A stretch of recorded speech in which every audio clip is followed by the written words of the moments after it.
We last left the H class of battleship designs in our video on the Z plan. Back then we stopped at H-39, as that was the one that was actually in the Z plan. We mentioned a couple of others as follow-ons. So this is the video covering those follow-on designs. Firstly, there was a little bit of a sideshow of the design series. Some people call it H-40, but it's not technically part of the H series of design designations. Broadly speaking, the H-40 type had two designs. There was the first design, which was effectively an H-39-1 turret, and the weight saved by removing that turret was used to increase the protection of the ship, particularly with relation to its deck armour thickness, as well as generally increasing the seakeeping qualities of the ship by raising the decks a little bit higher. Due to the increased weight of these changes, the power plant also needed to be increased to keep the speed the same. Scheme B was an attempt to retain the fourth turret, whilst incorporating all the extra protection, etc. in Scheme A, and as a result had a much higher displacement than the first ship. Both designs would use a hybrid steam and diesel arrangement as opposed to the all-diesel arrangement designed for H-39. Wartime experience, particularly that gleaned from the Scharnhorst's repeated bomb hits while it was stationed in France before the Channel Dash, led to a new design, the H-41, being drafted. The H-41 design was basically taking the H-39 and incorporating the various wartime lessons.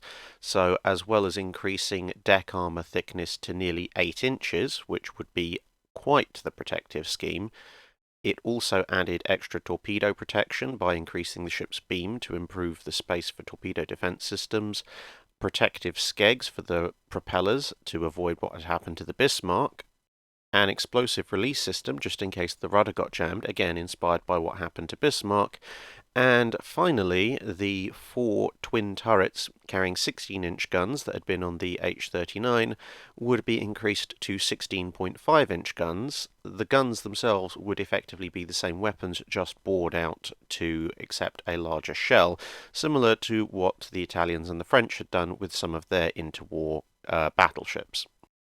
Anti-aircraft armament was also slightly increased, although this was in the lower caliber 20mm range, and this would be the last H design that was seriously considered for construction, with the shipyards estimating that about 5 years would be needed to complete the first ship.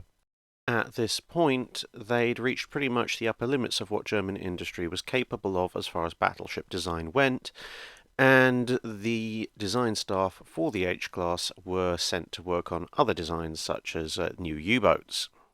A largely new team was drafted in, and of course with the alternative being, well, you could go to the Eastern Front if you don't want to design ships, when Hitler called for an even bigger battleship with no restrictions of any sort except for apparently being invulnerable to any damage, a main battery proportional to an invulnerable ship, and to cruise around at 30 knots, just little things like that. They just went, yeah, okay, we'll start on those kind of designs for you if you want. The Kriegsmarine itself wanted nothing to do with the designs since, as we said, they couldn't actually be built in the shipyards that existed.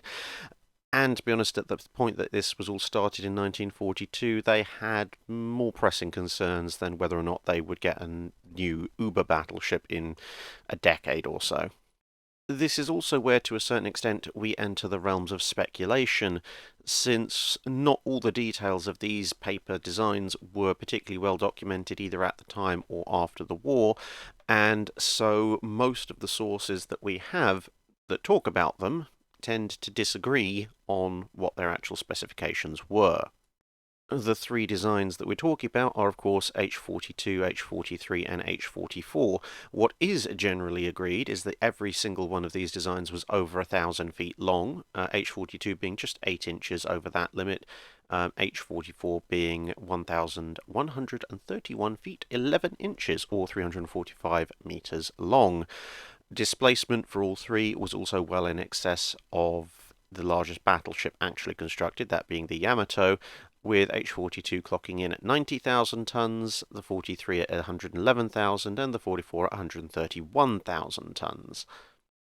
The secondary battery doesn't seem to have changed from H-39 all the way through to H-44, with the mix of 12 5.9 inch and 16 4.1 inch or 105mm guns. All designs also included 6 21-inch torpedo tubes that were submerged below the waterline.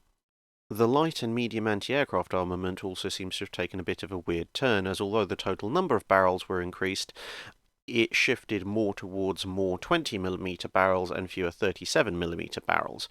Now, admittedly, the 37mm used on the Bismarck was not the world's greatest anti-aircraft gun, but by this point in the war, most navies were realizing that even the 20mm cannons of various types were less effective and were shifting towards 40mm or equivalent medium caliber anti-aircraft cannon. When it comes to main armament, this is where the various sources disagree the most. What is agreed is that there were 3 different types of main armament to consider, all in 4 twin turrets. So you had the 16.5-inch gun, which was designed for the H-41. You had a 48cm or 19-inch gun, and you had a 50.8cm or 20-inch gun.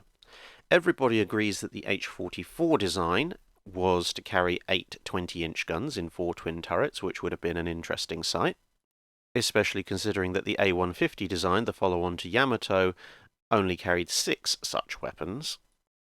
One suggestion is that H-42 and H-43 would use the 19-inch guns, and then H-44 the 20s, whilst another suggests the H-42 would have kept the 16.5-inch guns of H-41, and 43 and 44 would have skipped straight to the 20-inch gun. Speed for these monsters gradually decreased as, I guess, the designers realised that something of this size was just physically not possible to push through the water at the kind of speeds expected of Tirpitz, Bismarck or the H-39s, with speeds dropping down to the mid to low 20s of knots. For some idea on the scale, here's a mock-up of H-44 next to a Tirpitz. And there you have it, a very brief summary of the H-class designs. If people want me to go into it in more detail, please do let me know in the comments below, albeit, as I said before, there is not that much detail available outside of some rather interesting facts about the prototype main guns. That's it for this video. Thanks for watching. If you have a comment or suggestion for a ship to review, let us know in the comments below. Don't forget to comment on the pinned post for dry dock questions.